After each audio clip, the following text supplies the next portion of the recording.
नमस्कार दोस्तों, स्वागत है आपका अपना यूट्यूब चैनल टुडे एग्जाम पर।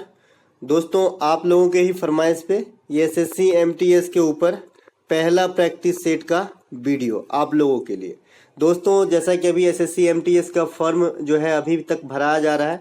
17 फरवरी इसका लास्ट डेट है। तो जिनको भी एमटीएस का फॉर्म भरना है, जो भी एलिजिबल है, तो 17 से पहले ही भर लें, क्योंकि लास्ट में जो है एसएससी की साइट लगभग जो है काम करना छोड़ देता है ना।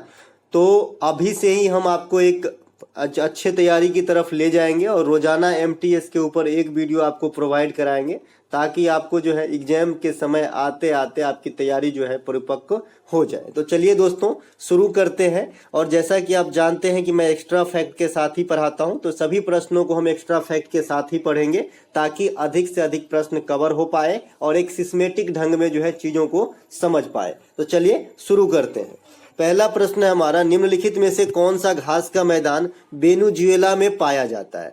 देखिए, घास की मैदान की जो भौगोलिक स्थिति के अनुसार उसके नाम भी बदल जाते हैं, तो अलग अलग जगहों पे अलग अलग नाम हो जाती है। तो वेनेजुएला में जो घास की मैदान पाई जाती है, इसे लानोज कहा जाता है। कहीं कहीं इसे लानोस भी लिखते हैं, तो सौ को कहीं कहीं ज पढ़ते हैं, ये तो अंग्रेजी की प्रॉब्लम है। इसके अलावा प्रेरीज जो है, ये आपका उत्तरी अमेरिका में घास के मैदान को जो है ये आपको प्रेरीज कहा जाता है, ये ध्यान रखेंगे। इसके अलावा सवाना जो है, ये अफ्रीका में जो शुष्क घास के मैदान होते हैं उसे अफ्रीका के अंदर सवाना कहते हैं, और अफ्रीका के अंदर जो शीतोष्ण घास के मैदान होते हैं उसे वेल्ड कहा जाता है। तो अफ्रीका के रिगार्ड में दो घास के मैदान याद रखेंगे, उष्ण पूछा जाएगा या शुष्क पूछा जाएगा तो आपका सवाना होगा, शीतोष्ण पूछा जाएगा या फिर शीत पूछा जाएगा तो आपका वेल्ड हो जाएगा। डॉन्स जो है, ये आपके ऑस्ट्रेलिया के अंदर घास के मैदान को डॉन्स कहा जाता है। एशिया महादेश के अंदर अधिकांश भाग में घास के मैदान को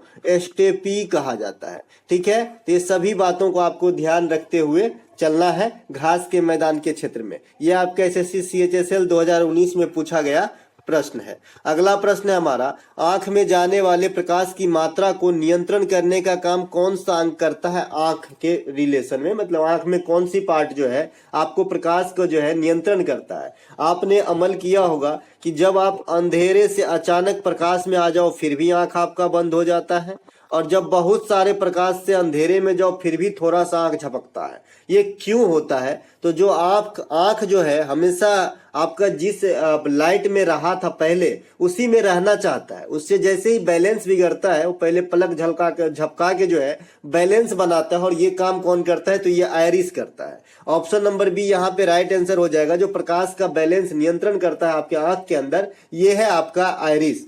रेटिना क्या है? तो रेटिना जो आंख में काला वाला पार्ट होता है, इसे रेटिना कहा जाता है, और इस पे जो है आपका इमेज बनता है, मतलब फोटो बनती है। कोई भी चीज को देखते हैं तो इसका फोटो जो है रेटिना पे छपती है।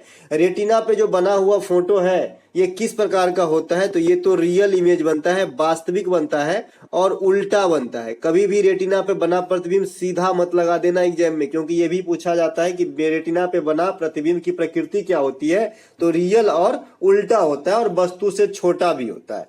एक क्वेश्चन आपसे एग्जाम में पूछा जाता है एसएससी के द्वारा कि मानव का नेत्र किस लेंस के भांति कार्य करता है। तो ये उत्तल लेंस के भांति कार्य करता है। ठीक है, ये बात ध्यान रखेंगे। इसके अलावा आयरिस का समझ ही गए थे। इसके अलावा लैक्रिमल ग्लैंड, आप जब अश्रु निकलता है यानी आंसू, तो इसी ग्लैंड का जो है सहारा लेता है। तो ये बात भी आपको ध्यान रखना है। अगला प्रश्न है हमारा, हाल में ही किस टाइगर रिजर्व या वन्य जीव अभयारण्य को बौद्ध गुफाओं और स्थितियों की खोज की गई है। तो ये है आपका इंपोर्टेंट करंट अफेयर से, हालांकि ये बिहार सीजीएल में छप चुका है। ठीक है, ये जो है आपका बांधवगढ़ नेशनल पार्क है। बांधवगढ़ नेशनल पार्क आपका जो है एमपी के अंदर स्थित है। एमपी के अंदर जो आपका स्थित है संजय नेशनल पार्क है। ठीक है, कान्हा नेशनल पार्क है। ये सभी एमपी के अंदर स्थित नेशनल पार्क है। देश में सबसे अधिक नेशनल पार्क आपका एमपी के अंदर ही है, ये बात भी आपको ध्यान रखना है। इसके अलावा नेशनल पार्क की बात आ गई तो थोड़ा जड़ से चल देते हैं। नेशनल पार्क, अगर सबसे बड़ा नेशनल पार्क भारत के अंदर बात करता है तो हेमिश नेशनल पार्क होता है। ये आपका वर्तमान में लद्दाख वाली एरिया में है। जम्मू कश्मीर और लद्दाख में एक त्योहार भी मनाया जाता है, हेमिश त्योहार, तो दोनों को साथ में ही याद रखें तो ज्यादा अच्छा है। इसके अलावा सबसे छोटा नेशनल पार्क की अगर बात करेंगे तो ये आपका साउथ बंटन नेशनल पार्क है, जो आपका अंडमान निकोबार द्वीप में स्थित है। अंडमान निकोबार में एक चीज और ये आपको याद रखना है, बैरन द्वीप। बैरन द्वीप जो है कल के एग्जाम में पूछा गया था, एक बच्चे ने कमेंट किया है कि मैं अंडमान लिखा आया हूं सर, लगाया हूं सर, आपके कहने पर क्या सही है? तो एकदम सही है भाई, बैरन द्वीप जो है अंडमान निकोबार में है और ये भारत का एकमात्र जो है आपका सक्रिय ज्वालामुखी है। जिनका कल एग्जाम था उनको पता होगा कि ये एग्जाम में कल आया था, ठीक है। हालांकि मुझे क्वेश्चन नहीं मिल पाए थे तो मैं नहीं कराया, लेकिन ये आया था, एक बच्चे ने कमेंट किया। तो सक्रिय ज्वालामुखी है, ये भी अंडमान निकोबार में स्थित है। इसके अलावा जो सरिस्का देख रहे हैं, ये सरिस्का आपका जो है कहाँ पे है? तो ये राजस्थान के अंदर है सरिस्का, है ना। राजाजी नेशनल पार्क ये आपका उत्तराखंड के अंदर स्थित है और ये हाथी के लिए जो है प्रचलित है। हाथी यहाँ पे जो है बहुत मात्रा में पाई जाती है। इसके अलावा कूनो नेशनल पार्क ये भी आपका मध्य प्रदेश के अंदर स्थित है। और अभी अभी जो आपका नामीबिया से जो चीता मंगाए गए हैं, बिकॉज यहाँ पे चीता की प्रजाति लुप्त तो हो गई थी, तो इसे जो है फिर से फलने फूलने के लिए कूनो नेशनल पार्क में ही छोड़ा गया है, जो एमपी में है, ठीक है। तो सभी बातों को ध्यान रखेंगे। हाँ, अगर एक टाइगर रिजर्व की बात आती है कि भाई सबसे बड़ी टाइगर रिजर्व कौन सा है, तो सबसे बड़ा नेशनल पार्क आपने हेमिस देखा तो हेमिस मत लगा देना। सबसे बड़ा टाइगर रिजर्व जो है ये आपका नागा अर्जुन सागर है, नागा अर्जुन सागर, जो ये आपका आंध्र प्रदेश में स्थित है, श्रीशैलम में। तो ये भी बात ध्यान रखेंगे। चलते हैं आगे। इसके अलावा बॉम्बे स्टॉक एक्सचेंज की स्थापना कब हुई थी? देखिए, बॉम्बे स्टॉक एक्सचेंज की स्थापना GD 17 में पूछा गया क्वेश्चन है। ये भारत ही नहीं, एशिया की सबसे पुरानी स्टॉक एक्सचेंज है और इसकी स्थापना जो है 1875 ईस्वी में हुआ था। इसे कैसे याद रख सकते हैं? कड़ी में जोड़ के आपको याद होगा कि आर्य समाज की स्थापना कब हुई थी। तो आर्य समाज की स्थापना भी 1875 में ही हुआ था, स्वामी दयानंद सरस्वती के द्वारा। और मजे की बात यह है कि ये बम्बई में ही हुआ था। तो दोनों बातों को एक साथ याद रखें तो 4-5 क्वेश्चन एक ही जगह समट जाएंगे। सत्यार्थ प्रकाश पुस्तक के लेखक भी जो है आपका कौन है? सत्यार्थ प्रकाश पुस्तक के लेखक आर्य समाज के संस्थापक दयानंद सरस्वती जी। इसके अलावा इन्होंने एक नारा दिया था जो एग्जाम में छप जाती है, वेदों की ओर लौटो, गो बैक टू वेदास। इनका नारा भी दयानंद सरस्वती जी के ही द्वारा दिया गया था। इनका वास्तविक नाम भी पूछ देता है एग्जाम में, तो दयानंद सरस्वती का वास्तविक नाम मूल शंकर है। इसी प्रकार से विवेकानंद जी का भी मूल नाम पूछ देते हैं, तो उनका नाम स्वामी नरेंद्र नाथ दत्त है, ठीक है। तो ये सभी बातों को ध्यान रखते हुए आगे चलेंगे। कुछ और संस्था है जिसकी मतलब स्थापना वर्ष आपको याद होना चाहिए। एक तो आपका नाबार्ड है, नाबार्ड के स्थापना वर्ष याद होना चाहिए। दूसरी जो आपका एक इस फॉर्म में कौन सा, जो आपका सिडबी जो है ना, सिडबी, नाबार्ड और सिडबी, ये जो है इन दोनों की स्थापना वर्ष RBI, इसकी स्थापना वर्ष SBI, इसरो, इस सब का स्थापना वर्ष DRDO, ये शब्द का जो है स्थापना वर्ष आपके जेब में होना चाहिए अगर आप एग्जाम के क्षेत्र में उतर चुके हैं तो नाबार्ड की स्थापना 1982 में हुआ था। 12 जुलाई 1982 को शिवरामन समिति के अनुशंसा पे कृषि क्षेत्र की सबसे बड़ी शाखा ये बैंक है और इसकी मुख्यालय मुंबई में है। वर्तमान में इसके अध्यक्ष KG साजी हैं। सिडबी का जो है मुख्यालय आपका लखनऊ में है। 1990 में जो है इसकी स्थापना होती है, 1990 में। RBI की स्थापना 1935 में होती है। राष्ट्रीयकरण बाद में 1949 में किया गया था। DRDO की स्थापना 1 जनवरी 1958 को होता है। हेड क्वार्टर दिल्ली में है। इसरो की स्थापना 1969 में होता है, हेड क्वार्टर बेंगलोर में है। SBI का स्थापना 1955 में होता है, हेड क्वार्टर बम्बई में है। तो ये सभी बातों को, इतना ईस्वी तो संस्था के रिलेशन में आपको जरूर याद होना चाहिए। बाद बाकी जो भी शेयर मार्केट से संबंधित जो रख रखाव देखी करते हैं, ये सेबी है। और सेबी के जो वर्तमान में प्रथम महिला अध्यक्ष बनी है, माधवी पुरी बुच बनी है। तो अभी से ध्यान रखेंगे, ठीक है। चलते हैं आगे। अगला प्रश्न है हमारा, अक्टूबर 2022 के अनुसार भारत के रक्षा सचिव कौन है? देखिए, क्वेश्चन थोड़ा सा लॉजिकल है। अक्टूबर 2022 में पूछा गया है, तो रक्षा सचिव जो हो जाएगा ये आपका अजय कुमार हो जाएगा। ऑप्शन नंबर ए यहाँ पे राइट आंसर है, लेकिन वर्तमान में ये बदल चुके हैं। अब भारत के रक्षा सचिव आपका गिरिधर अरमानी साहब हो गए हैं। गिरिधर अरमानी जो है भारत के वर्तमान में रक्षा सचिव है। इन्होंने 1 नवंबर 2022 से जो है चार्ज लिए हैं और ये जो है अजय कुमार का स्थान लिए हैं। अजय भल्ला साहब और अनंत नागेश्वर साहब। तो अजय भल्ला साहब आपका जो है गृह सचिव के पद पे आसीन है। और इसके अलावा जो अनंत नागेश्वरम साहब है, ये आपका प्रधानमंत्री का जो है इकोनॉमिकल सलाहकार है, चीफ वाला, चीफ जो है आपका आर्थिक सलाहकार है प्रधानमंत्री का, और है ना अनंत नागेश्वरम। ये भी क्वेश्चन में कई बार पूछे गए एग्जाम्स के अंदर, तो ध्यान रखते चलेंगे अभी से, है ना। इसके अलावा जो हमारा अगला प्रश्न है ये है, निम्नलिखित में से कौन सा एक शास्त्रीय भाषा का रूप नहीं है। देखिए शास्त्रीय भाषा वर्तमान में जो है इंडिया के अंदर 6 है। ये कौन कौन से हैं, तो ये आपका एक तो है कि तमिल हो जाएगा, एक तो हो जाएगा आपका कौन सा हो जाएगा, तमिल है, तेलुगु है, कन्नड़ है, संस्कृत है, मलयालम है और ओडिसी है। तो ये 6 शास्त्रीय भाषा है। तो जो क्लासिकल लैंग्वेज नहीं है ये है आपका मणिपुरी। मणिपुरी जो है क्लासिकल डांस है। ये क्या है, ये क्लासिकल डांस होती है मणिपुरी। अब क्लासिकल डांस कितने हैं, तो ये 8 है। क्लासिकल भाषा कितने हैं, तो 6 है। ये 6 में मैंने बता दिया, तमिल है, तेलुगु है, कन्नड़ है, संस्कृत है, ओडिसी है और मलयालम है। हो गए भैया 6। इसके अलावा जो क्लासिकल डांस है 8, ये भी पूरे साउथ के ही हैं ज्यादातर, 4 तो साउथ के हैं, मोहिनीअट्टम, कथकली, कुचिपुड़ी और भरतनाट्यम। मणिपुरी, कथक, ओडिसी और सतरिया, ये 8 है आपका शास्त्रीय नृत्य, 6 है आपका शास्त्रीय भाषा। तो मणिपुरी शास्त्रीय नृत्य है, शास्त्रीय भाषा नहीं, इसलिए right answer option number D हो जाएगा। FCI 2021 में पूछा गया क्वेश्चन है ना। इसके अलावा अगर आपसे पूछा जाए कि सबसे पहले किस भाषा को शास्त्रीय भाषा का दर्जा दिया गया था, तो 2004 में तमिलनाडु की जो भाषा है तमिल, इसे सबसे पहले शास्त्रीय भाषा बनाया गया था। और सबसे लेटेस्ट शास्त्रीय भाषा को जो दर्जा है ये आपका ओडिसी को दिया गया है, जो उड़ीसा का जो है भाषा है। इसके अलावा सबसे लेटेस्ट वाला जो शास्त्रीय नृत्य की बात करेंगे तो सतरिया नृत्य जो आपके असम का है, ये 8 शास्त्रीय नृत्य में सबसे लेटेस्ट वाला है। और सबसे पुराना शास्त्रीय नृत्य की बात करेंगे तो भरतनाट्यम। तो दोनों ही हाल में आपने देखा कि जो तमिलनाडु से जुड़े हुए हैं उसको पहले क्लासिकल चीज बनाया गया है, चाहे भाषा हो चाहे नृत्य हो, ठीक है। तो भाषा में तमिल और नृत्य में भरतनाट्यम को पहले क्लासिकल की दर्जा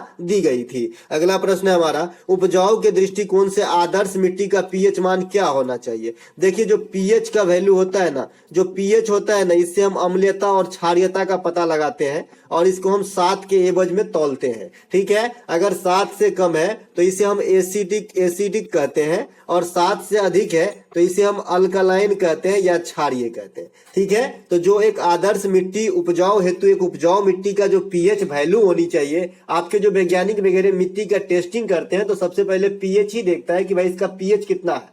तो जो आदर्श मिट्टी का पीएच होना चाहिए ये आपका 6 से लेके 7.5 तक होना चाहिए, ठीक है, क्योंकि 7 हो जाएगा तो न्यूट्रल हो जाएगा। तो 6 से लेके 7.5 होना चाहिए। 7.5 मतलब यहाँ जो है हल्का अम्लीय से लेके हल्का क्षारीय के बीच में होना चाहिए, ठीक है।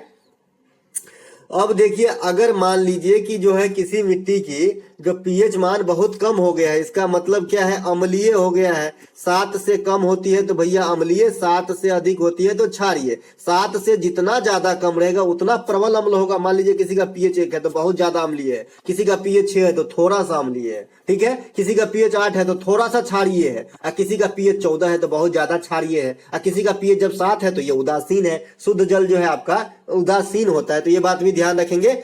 तो जो अम्लीय मृदा हो जाता है आपका, मान लीजिए कि पीएच 5 हो गया, तो इसको क्या मिलाएंगे, तो इसमें हम चूना मिलाते हैं और तब मिट्टी जो है फिर से उपजाऊ बन जाता है। और अगर क्षारीय हो गया है, अगर क्षारीय हो गया है तो इसमें हम जिप्सम मिलाते हैं और मिट्टी हमारा जो है फिर से टनाटन हो जाता है, इसका पीएच बैलेंस हो जाता है और उपजाऊ हो जाता है। अगला प्रश्न, कुतुब मीनार का 5वीं फ्लोर का निर्माण किसने करवाया था। CHSL 2017 की क्वेश्चन है ये। देखिए कुतुब मीनार जो है ये सबसे पहले तो दिल्ली में है। इसकी जो है स्थापना यानी नींव रखने का कार्य जो किया था ये गुलाम वंश के संस्थापक कुतुबुद्दीन ऐबक ने किया था। लेकिन इस प्रश्न का आंसर कुतुबुद्दीन ऐबक नहीं होगा। देखिए कुतुब मीनार जो है ये टोटल 5 फ्लोर के हैं, इस प्रकार से टोटल 5 फ्लोर से जो है इस प्रकार से मैं बना देता हूं, ये 5 फ्लोर का है। तो सबसे जो अंतिम के 2 फ्लोर है ये तुगलक वंश के शासक फिरोज तुगलक ने बनवाया था। यही ये क्वेश्चन पूछा जा रहा है, तो ऑप्शन नंबर सी यहाँ पे राइट आंसर हो जाएगा। अब कुतुब मीनार के थोड़ा सा हिस्ट्री में आते हैं। सबसे पहले कुतुब मीनार जो है किसके नाम पे बनाया गया और कौन नींव रखा, तो कुतुबुद्दीन बख्तियार काकी के स्मृति में कुतुबुद्दीन ऐबक के द्वारा जो 1206 से 1210 तक जो है आपके गुलाम वंश के संस्थापक रहे। 1210 में इसकी मृत्यु हो जाती है और दिल्ली सल्तनत की स्टार्टिंग भी यहीं से होती है, गुलाम वंश से। गुलाम वंश को दोस्तों ममलूक वंश भी कहा जाता है, ये बात भी ध्यान रखेंगे। इसके बाद कुतुबुद्दीन ऐबक बेचारा मर गए 1210 में।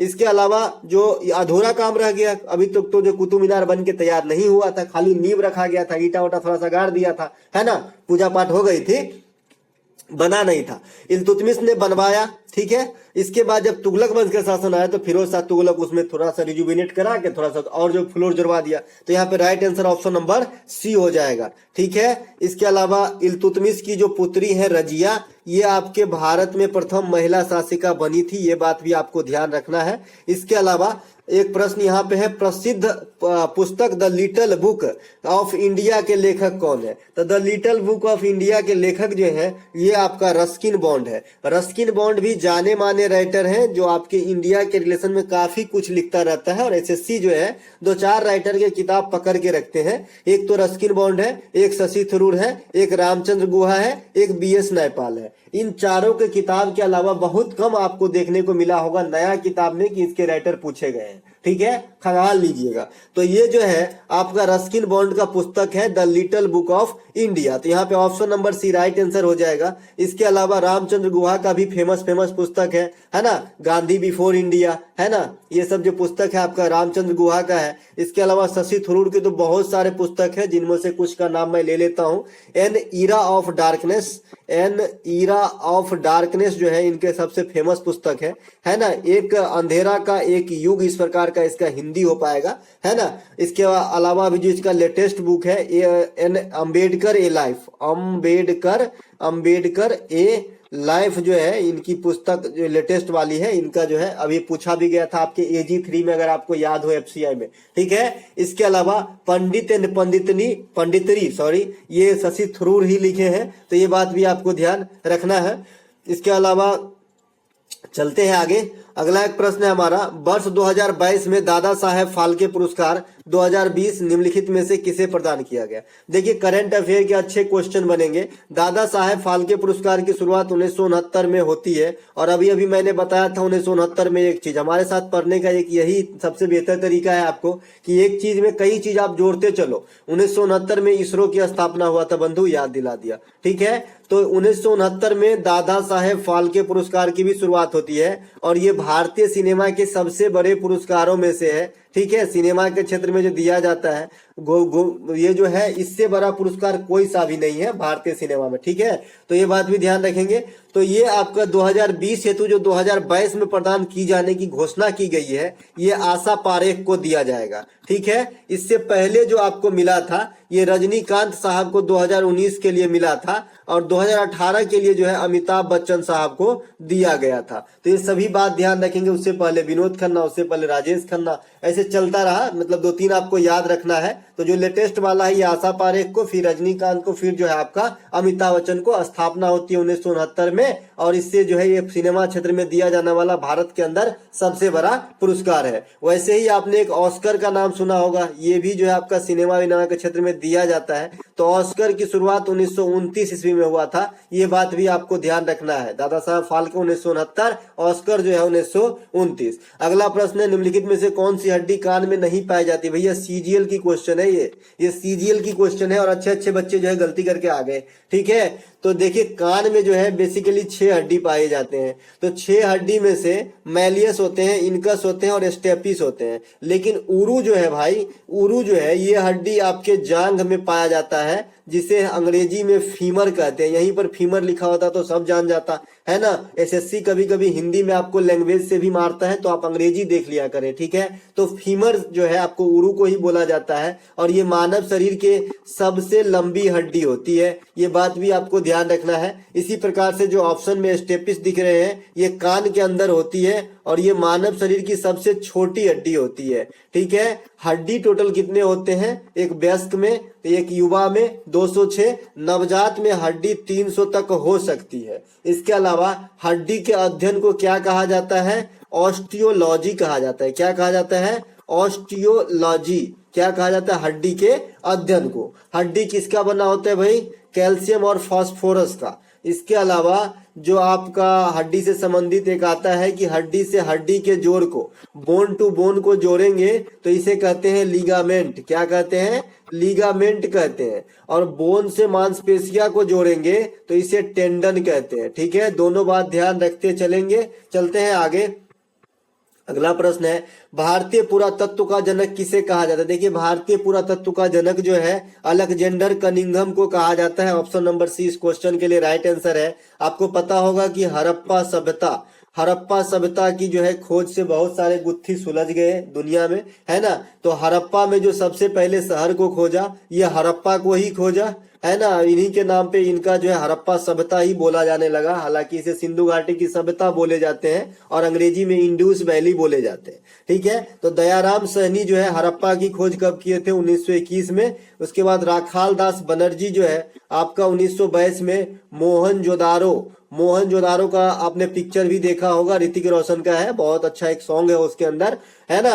तो ये जो है मोहनजोदारो, ये सिंधु घाटी सभ्यता में सबसे बड़ा नगर था। ये बात भी आपको ध्यान रखना है। यहाँ पे काफी व्यापार वगैरह जो है फले फूले थे उस समय, जैसा कि इस पिक्चर में भी दिखाया गया है। अगर आपको भारत के अंदर, मोहनजोदारो भाई पाकिस्तान के अंदर है, अगर आपको भारत के अंदर पूछा जाए कि सिंधु घाटी की सबसे बड़ी साइट कौन सी है तो राखी गढ़ी होती है। और राखी गढ़ी कहाँ पे है? तो ये हरियाणा के अंदर स्थित है। ठीक है, इसके अलावा कुछ नदी के किनारे बसे हुए शहर इसमें पूछे जाते हैं। जैसे लोथल जो है ये किस नदी के किनारे है? लोथल सबसे पहले कहाँ है? तो लोथल जो है ये आपका गुजरात के अंदर है और ये आपका भोगवा नदी के किनारे बसा हुआ है। ठीक है, कालीबंगा आपका राजस्थान के अंदर है, घग्गर नदी के किनारे बसा हुआ है। इस प्रकार से इसके अलावा सिंधु घाटी की जो है चारों साइट आपको जरूर याद होना चाहिए। पूर्वी आपका आलमगीरपुर है, ये आपका यूपी के अंदर है। दक्षिणी आपका दायमाबाद है, दायमाबाद ये आपका महाराष्ट्र के अंदर है। पश्चिमी आपका सुरकोतदा है,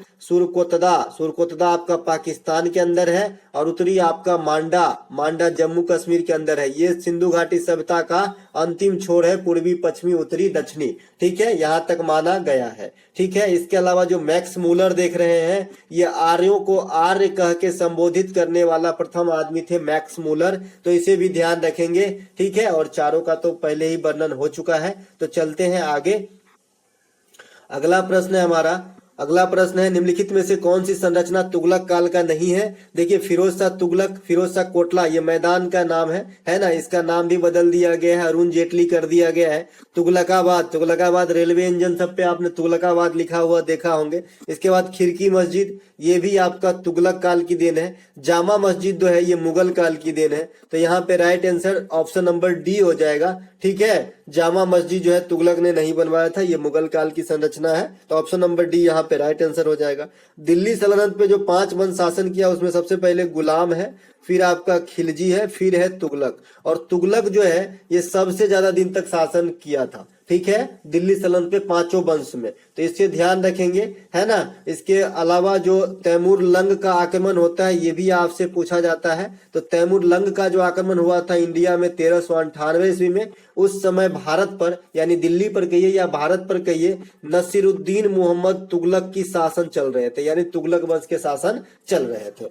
अगला प्रश्न है हमारा, प्रसिद्ध चंपारण सत्याग्रह निम्नलिखित में से किस घटना से संबंधित था? देखिए, चंपारण सत्याग्रह सबसे पहले 1917 में होती है। चंपारण कहाँ है? बिहार में है। और इस मतलब आंदोलन में जो है महात्मा गांधी दक्षिण अफ्रीका से लौटने के बाद प्रथम ऐसा मौका है जब कोई आंदोलन में गांधी जी भाग लेते हैं। तो ये सभी बातों को ध्यान रखना है। ये आमंत्रण कौन भेजा था ये भी आपकी एग्जाम में पूछा गया क्वेश्चन है। तो राजकुमार शुक्ल इस आदमी का नाम होता है जिन्होंने महात्मा गांधी को जो है आमंत्रित करते हैं बिहार के चंपारण में आने के लिए। वहां पे अपना दुख दर्द बताते हैं कि तिनकठिया पद्धति नामक जो है एक दुख दर्द है, इसे दूर करने के लिए कुछ कीजिए। तभी महात्मा गांधी ने जो है चंपारण सत्याग्रह किए थे। तिनकठिया पद्धति क्या है? तो तिनकठिया पद्धति क्या है कि मान लीजिए 3 बीघा किसी के पास जमीन है तो 1 बीघा में नील की खेती अनिवार्य कर दिया था 1/3 में। ठीक है, तो इसी से छुटकारा पाने के लिए जो है, और नील पूरा ब्रिटेन भेजा जा रहा था और किसान को जो है मजबूरी थी खेती करना, नहीं तो डंडा लगता था।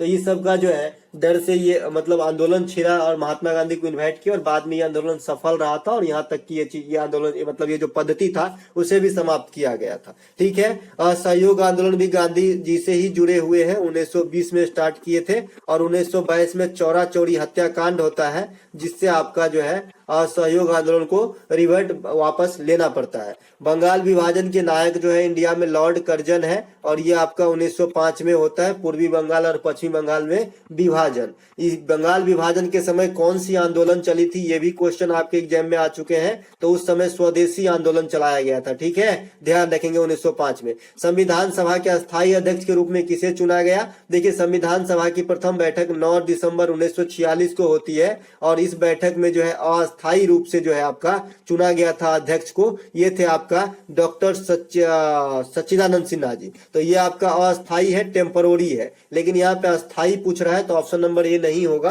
अस्थायी जो है आपका डॉक्टर राजेंद्र प्रसाद है। देखिए थोड़ा सा चलते हैं सिस्मेटिक ढंग से। 9 दिसंबर 1946 को प्रथम बैठक हुई, सच्चिदानंद सिन्हा जी जो है अध्यक्ष बने। ठीक है, अस्थायी। फिर इसके 2 दिन के बाद 11 दिसंबर 1946 को सेकेंड बैठक हुई, अस्थायी अध्यक्ष चुना गया राजेंद्र प्रसाद को। फिर इसके 2 दिन के बाद 13 दिसंबर 1946 को उद्देश्य प्रस्ताव पास किए गए जो है नेहरू जी के द्वारा। नेहरू जी मतलब जवाहरलाल नेहरू के द्वारा, भाई मोतीलाल नेहरू नहीं, जवाहरलाल नेहरू के द्वारा जो है उद्देश्य प्रस्ताव पास किया। तो आपसे एसएससी क्वेश्चन पड़ता है कि संविधान सभा के अंदर उद्देश्य प्रस्ताव किसने रखा था, तो आपका आंसर होगा जवाहरलाल नेहरू। और ये जो भीमराव अंबेडकर साहब देख रहे हैं, ये आपका संविधान के जो प्रारूप समिति थे इसके अध्यक्ष थे। आपसे ये भी पूछा जाता है कि प्रारूप समिति में कितने सदस्य थे, तो 6+1 6 गो अन्य सदस्य और एगो भीमराव अंबेडकर साहब अध्यक्ष, तो 7 गो थे। जिसमें एक नीचे जो ऑप्शन दिख रहा है अल्लादी कृष्ण नायर, ये भी आपका प्रारूप समिति के अध्यक्ष थे। अगला प्रश्न है राष्ट्रीय भाषा संस्थान का मुख्यालय कहाँ है? अभी बता दिया था, ये मैसूर के कर्नाटक के मैसूर में राष्ट्रीय भाषा संस्थान के मुख्यालय है। हैदराबाद में आपका राष्ट्रीय पोषण संस्थान के मुख्यालय है। साथ ही साथ इरडाई का मुख्यालय है जो आपका बीमा क्षेत्र से संबंधित है,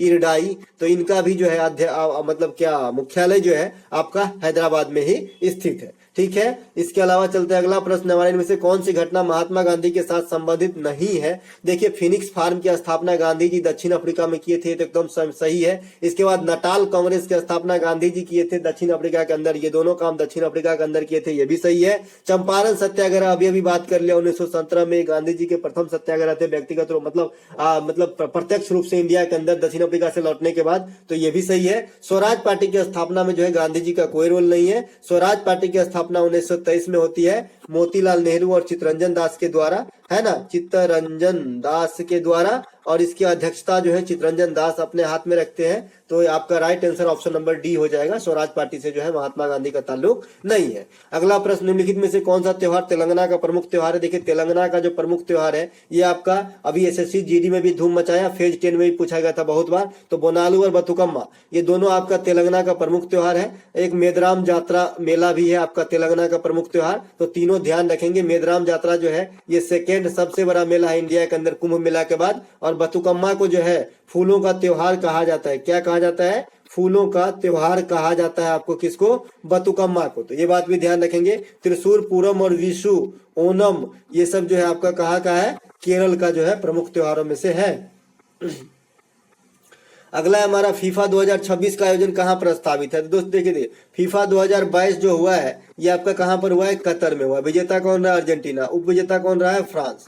ठीक है, तो अगला जो फीफा होगा ये आपका अमेरिका, मेक्सिको और कनाडा में जो है सम्मिलित रूप से कराए जाएंगे। ठीक है, तो ये ध्यान रखना है। इस बार का फीफा जो है अर्जेंटीना जीता है। गोल्डन बॉल का पुरस्कार जो है लियोनेल मेसी को दिया गया है, ये बात भी ध्यान रखना है। अगला प्रश्न है, संविधान के अंतर्गत मौलिक अधिकार को किस आर्टिकल में रखा गया है? मौलिक अधिकार को जो है 12 से 35 तक के बीच में रखा गया है और इसे भाग 3 में रखा गया है। मौलिक अधिकार कितने हैं? वर्तमान में 6 है। पहले कितना हुआ करता था? 7 हुआ करता था। कौन सा मौलिक अधिकार को हटा दिया गया? संपत्ति के अधिकार को हटा दिया गया। कब हटा दिया गया? 44वां संविधान संशोधन ईस्वी क्या थी? 1978 में। और संपत्ति के अधिकार को आजकल कहाँ रखा गया है? तो आर्टिकल 300 के ए में रखा गया है, एज अ विधिक अधिकार या कानूनी अधिकार के रूप में। मौलिक अधिकार आपका यूएसए देश से लिया गया है, तो ये बात भी आपको ध्यान रखना है। इसके कुछ आर्टिकल जैसे 14 समता का अधिकार, 16 जो है लोक नियोजन के मामले में समानता, 17 अस्पृश्यता का अंत, 18 उपाधियों का अंत, 19 प्रेस की स्वतंत्रता, 20 जो है सजा आदि के मामले में छूट है, 21 निजता का अधिकार है, 22 भी सजा आदि के मामले में छूट का प्रावधान करता है, 23 जो है बलात् श्रम या मानव तस्करी पे रोक है, 24 जो है बाल श्रम पे निषेध है, 25 से 28 धार्मिक स्वतंत्रता है, 29 और 30 जो है अल्पसंख्यक हित है, आर्टिकल 32 जो है संवैधानिक उपचारों का अधिकार है। तो आपको जो मौलिक अधिकार के आर्टिकल है इसी फ्लो में निकलना चाहिए। अगला प्रश्न है हमारा, निम्नलिखित में से कौन सा कथन पादप कोशिकाओं के बारे में सत्य नहीं है। देखिए पादप कोशिका और जंतु कोशिका में जो बेसिकल फर्क होता है, वैसे तो लगभग सब चीज सेम ही होती है, लेकिन एक चीज जो है बहुत ज्यादा फर्क होता है, ये होता है आपका जो मोटा तौर पे जो अंग की बात करें तो जो सेल वाल होता है वो आपका जंतु कोशिका में नहीं पाया जाता है। सेल वाल खाली पादप कोशिका में पाया जाता है। तो यहाँ पे इसमें कोशिका भित्ति पाई जाती है, एकदम सही है। सेंट्रोसोम अनुपस्थित रहता है, ये भी सही है। कोशिका भित्ति नहीं पाई जाती है, देखिए कोशिका भित्ति नहीं पाई जाती है, ये बात गलत हो गई, क्योंकि पादप कोशिका के बाद जो यही तो मेन है अंतर होने का। तो पादप कोशिका में कोशिका भित्ति पाई जाती है, जो जंतु कोशिका में नहीं पाई जाती है। इसके अलावा कोशिका शब्द का सबसे पहले प्रयोग जो है रॉबर्ट हुक ने किया था। इसके अलावा जीवित कोशिका का खोज जो है ल्यूवेन हॉक ने किया था। अगर आपसे कोई पूछ ले कि भाई जीवित कोशिका का खोज किसने किया था, तो ल्यूवेन हॉक कहना, ठीक है। और कोशिका के सबसे पहले प्रयोग कौन किया था, तो आपका ये कौन बोलते हैं इसके, रॉबर्ट हुक। इसके अलावा गोवा को संपूर्ण राज्य का दर्जा किस संवैधानिक संशोधन से प्राप्त हुआ था, तो 56वां संविधान संशोधन 1987 के द्वारा जो है आपका गोवा को एक पूर्ण राज्य का दर्जा दिया गया। गोवा का इतिहास काफी पुराना है। 1510 ईस्वी में पुर्तगाली गवर्नर ने गोवा पे अधिकार किया था, और आजादी के कितने साल के बाद यानी 1961 में इसे रिलीज करवाया गया। ये अंत तक जो है ये दूसरे के परतंत्र में मतलब पराधीन ही रहा। 1961 में इसे स्वतंत्र कराया गया। इसके बाद 56वां संविधान संशोधन के द्वारा जो है इसे एक राज्य का दर्जा दिया गया, जिसका नाम हुआ गोवा, ठीक है। गोवा सभी भारतीय राज्यों में क्षेत्रफल के हिसाब से सबसे छोटा है। यहाँ पे आपका कोंकणी भाषा बोला जाता है। यहाँ पे आपका सिमगो फेस्टिवल मनाया जाता है। यहाँ का जो वर्तमान में आपका मुख्यमंत्री प्रमोद सावंत है और राज्यपाल जो है ये श्रीधरन पिल्लई है। ये बात सब आपको ध्यान रखना है। अगला प्रश्न है, निम्नलिखित प्रमुख भारतीय बंदरगाहों में से कौन प्राकृतिक बंदरगाह नहीं है। ये प्राकृतिक नहीं, यहाँ पे मैं ये लिखना चाहता, पूर्व तटीय पश्चिमी तट के बंदरगाह नहीं है, इस प्रकार का बना लीजिएगा, ऑप्शन गलत मिल गया है यहाँ पे। तो मुंबई, कोचीन, मार्गा, गोवा ये तीनों पश्चिमी तट के बंदरगाह है। पश्चिमी तट के बंदरगाह कहने का मतलब है जो आपका अरब सागर में स्थित है। अरब सागर में जो स्थित होता है इसे पश्चिमी तटीय बंदरगाह कहते हैं। और जो आपका अरब सागर के अलावा जो अंडमान निकोबार बंगाल की खाड़ी में जो अंडमान निकोबार बंगाल की खाड़ी में ही है, इसीलिए आगे बंगाल की खाड़ी में जो आपका जो है भी बंदरगाह उसे क्या कहते हैं, पूर्वी तटीय बंदरगाह। तो दोनों बात ध्यान रखेंगे, पश्चिमी तटीय बंदरगाह कहते हैं अरब सागर वाले को। आपको दिख जाएगा मैप, अगर थोड़ा भी आप जानते हैं तो जो भी आपका अरब सागर के किनारे जो भी स्टेट है वो सब पश्चिमी तटीय बंदरगाह होगा। और पूर्वी तटीय बंदरगाह जो है आपका जो बंगाल की खाड़ी के किनारे है वो आपका पूर्वी तटीय बंदरगाह। तो पारादीप आपका उड़ीसा में है, तो ये आपका पूर्वी तटीय बंदरगाह है। तिरंगे को राष्ट्रीय ध्वज के रूप में कब स्वीकारा गया था, तो यहाँ पे ये नहीं बता रहा है कि भाई तिरंगा को कब अपनाया गया है ना, ये नहीं बता रहा है। ये बता रहा है कि भाई किस कांग्रेस के अधिवेशन में। तो ये जो है कांग्रेस के लाहौर अधिवेशन में कल भी पूछा गया था। ये कब होता है, ये 1929 में होता है। इसकी अध्यक्षता कौन करते हैं, जेएल नेहरू करते हैं। और इसमें जो है स्वराज की मांग की गई थी, तो ये बात भी ध्यान रखेंगे, इसीलिए फेमस है ये, ठीक है। इसके बाद बेलगांव अधिवेशन जो है कांग्रेस का 1924 में होता है। और गांधी जी जो है एकमात्र बार कांग्रेस की अध्यक्षता किए थे वो बेलगांव अधिवेशन का, ठीक है। इसके अलावा इस वीडियो का ये लास्ट क्वेश्चन था। अगर आपको अच्छा लगा हो तो लाइक करेंगे। इस प्रकार की वीडियो आपको रोजाना एक प्रोवाइड कराया जाएगा ताकि आपकी जो है तैयारी परिपक्व हो जाए। आप सभी जगह से तैयारी करते रहे, लेकिन इसको भी देखते रहे, ये आपको एग्जाम में नंबर दिलाएगा। जैसा कि अभी आज तक आपने देखा है कि मैंने जो एक्स्ट्रा फैक्ट कराता है, ये फिर आपको जीडी की बात हो या फिर एसएससी रेलवे की बात हो, हर जगह जो है फायदा किए हैं बच्चे लोगों को। तो आपको आशा करते हैं कि ये अगर आपने सब दिन अटेंड कर लिया हमारा ये वीडियो, तो आपको जो है एमटीएस में एक अच्छा स्कोर से कोई नहीं रोकेगा। तो चलिए दोस्तों, मिलेंगे एक नए वीडियो में, तब तक के लिए जय हिंद।